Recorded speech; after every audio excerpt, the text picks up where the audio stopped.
Hey everybody, welcome to another edition of Technique Tuesday.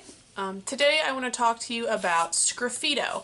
Sgraffito is a method of decoration where you do the bulk of your decoration before the piece is fired. So the way this works is I have a plate here, and my plate is leather hard. It has sat and is stiffened up so that I can work with it without it bending too much, and I'll be able to carve it and get nice smooth edges. So when you're doing a Sgraffito, this has not been fired yet. This is still in its greenware state. And what I'm going to do first is I'm going to paint the surface of my plate with a color. Now you have two options when you are working with Sgraffito.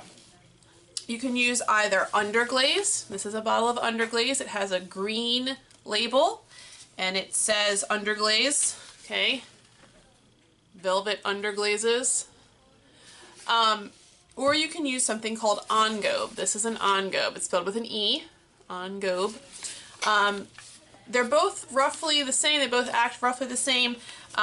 This one is a little more picky about the clay being the right softness. If it's too hard, this stuff doesn't like to stick real well, but the engobe is a little more forgiving. But we have a lot less colors of engobe. So you have a choice between fewer colors but a little more forgiving, or lots of colors but you need to be a little more careful about when you apply it. I'm going to go with the underglaze today. So I have my color picked out. You can use multiple colors when you do this. There's no rules about which one you use, just make sure that you are sticking to underglaze. So I've got a nice big soft fluffy brush, and I'm going to carefully apply my underglaze to the surface of my plate. And I'm going to do 3 coats of this. So I'm going to apply it, trying to keep it nice and smooth. Underglaze does not melt in the kiln, so any lumps, bumps, brush strokes, they won't go away when it's fired. So try to keep it nice and smooth. You want to use a nice soft brush while you're doing this. So I'm going to apply 1 coat, let it sit for a few minutes and kind of soak in, and then I'll apply another coat and a 3rd coat.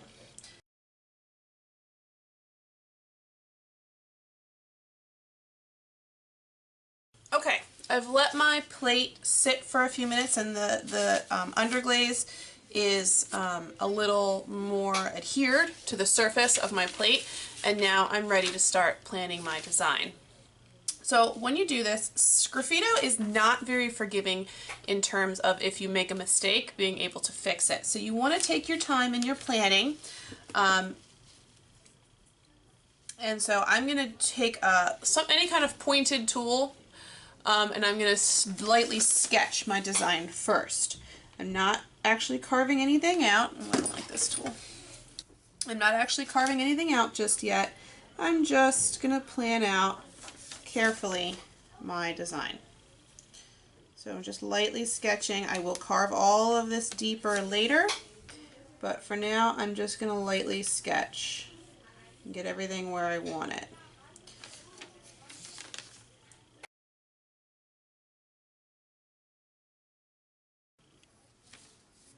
Okay, so I've got my basic design laid out. I have not carved these in very deep. I'll zoom in so that you can see them more closely.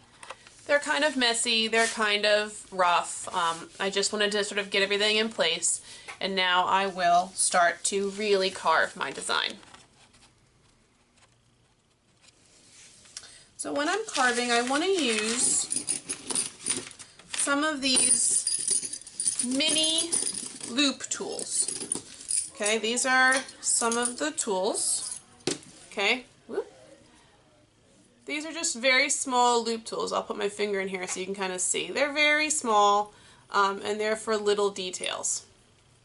Okay, the larger ones with the flat areas are great for large areas, so are the round ones, and these triangle shaped ones are great for lines. So I'm going to be using mostly this one. And what you want to do, I'll zoom in again. what you want to do is carefully carve out your lines. And remember, Sgraffito is not forgiving about making mistakes. If you mess something up, we can't put it back. We can't just paint over it because you'll still have a groove there. So you have to figure out how to fix any errors you make. So I'm just going to carve all these circles out, and I'm going to add some inside details to them. I'm going to add some stripes like this.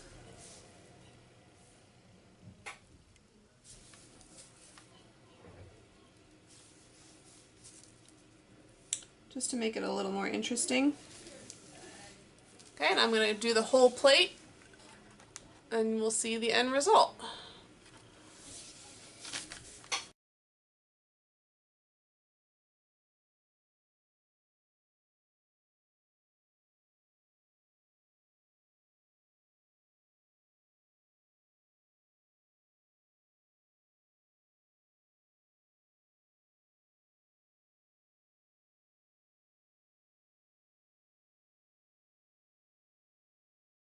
Alright, and now I'm thinking I'm going to go ahead and carve out these spaces between my circles. So for that, I'm going to switch to a larger tool so I can get into those spaces more efficiently. So I'll go around and carve that stuff out. Then we should be just about done.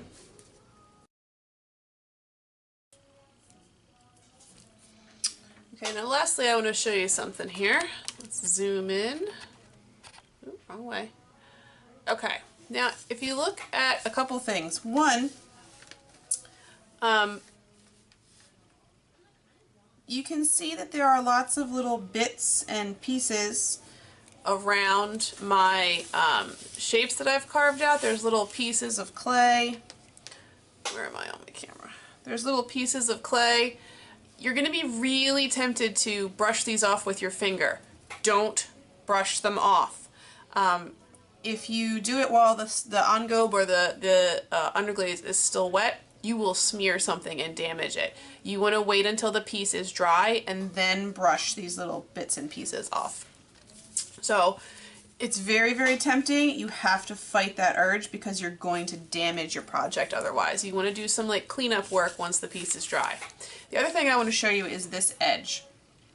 Where my brush kind of stopped, it looks brushy. It doesn't have that nice smooth look that I'm going for, so you have to deal with that. I'm going to carve it away, so my edge is just my pattern that I'm developing. You can do it a few different ways. You can just carve it down so it's nice and straight if you want, or you can remove that edge altogether based on your design. But you should deal with it. You don't want that brush strokey edge at the edge of your object. So I'm going to, if you deal with this edge around the outside of my plate, and you guys can see the mostly finished product.